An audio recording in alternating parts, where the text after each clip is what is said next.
Okay. Then you...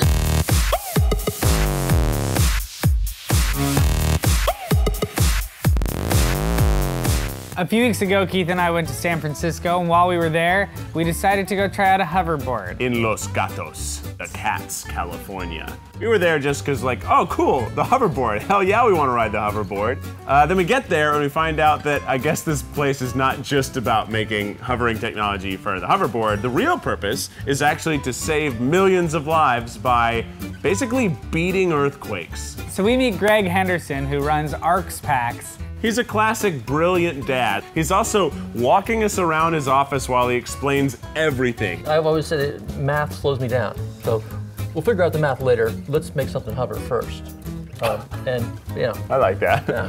So when an earthquake happens, you explain that there's like an early pulse that's like, hey, watch out, earthquake's coming. Fire up the engine! And they would fire up all these engines on the bottom of a skyscraper. So if I'm the skyscraper. Right here, and there's just those little supports here, right? They fire up the engines, they pull the supports down, so this stays completely in the same place, but there's all this magnetism that's saving everybody while the earth is shaking wildly under it. The earth is like, okay, I'm done. The supports come back up. Everything's good. The person in the building has no idea that there was even an earthquake. So we were like, of course, you could probably, with a million engines, lift anything, but that's gotta cost a fortune. $13.10. That's what we're talking about.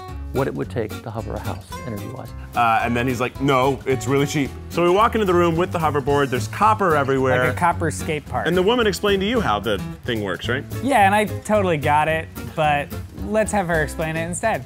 This is the Hendo hoverboard. There are actually 4 of these hover engines on board. Each one of these is creating a magnetic field. Basically, we have 2 magnetic fields, one in the surface, one in the engine, and they're repelling each other, and that's what generates the lift. Basically, it's 100 pounds per engine for this little engine, but they can make engines in any size, and they showed us like a Roomba one, and Chris was like, I want to be the first to deliver something. It was pretty exciting. I'm the first person to get a hover delivery.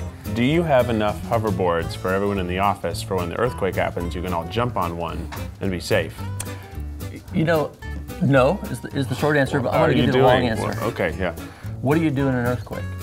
Go to a doorway. Stop, drop, and roll. No, that's fire. No, that's fire. Stop, drop, and roll. Call 911. No, that's... Duck and cover. Duck and cover. Duck and cover. Duck and cover. Duck and cover, save lots of lives. However, if we have Napa in 20 seconds and we have a warning, it's no longer duck and cover, it's everyone get out. So hoverboards in this building, not necessarily a good idea. Right. You can hover, but if the thing's crashing down on your head, it's no good. Right. Unless you can like, Unless you're like fly really out. skilled at the hoverboard. Right. Eventually you can say, instead of duck and cover, you can just rise above. And then everyone will be like, oh, how brilliant. You can have it. I made the whiteboard. I made the whiteboard. Congrats, dude. Thank you. You guys ready to ride a hoverboard? Yeah. All right. This is awesome.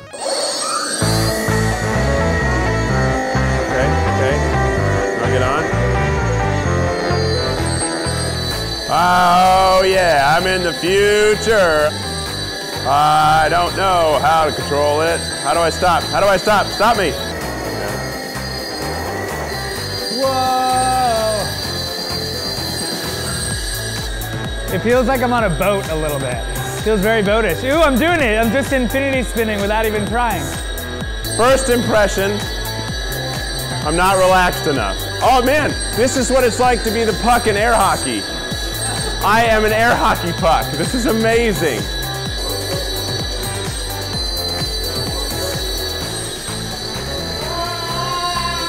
Infinity spin. Okay. How do I slow down? The infinity spin.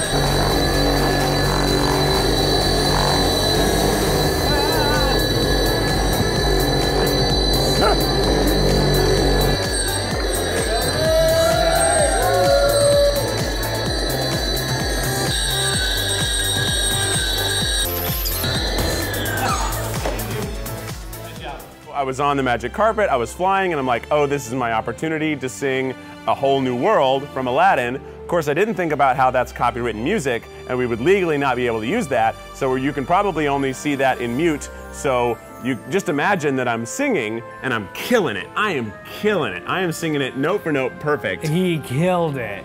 Just singing a whole, I mean, it felt like it was a dream come true. Because you know when you're a kid and you watch Aladdin Even flying? just as an observer, it was a dream come true, to be honest. Thanks. Oh, God! Oh, man.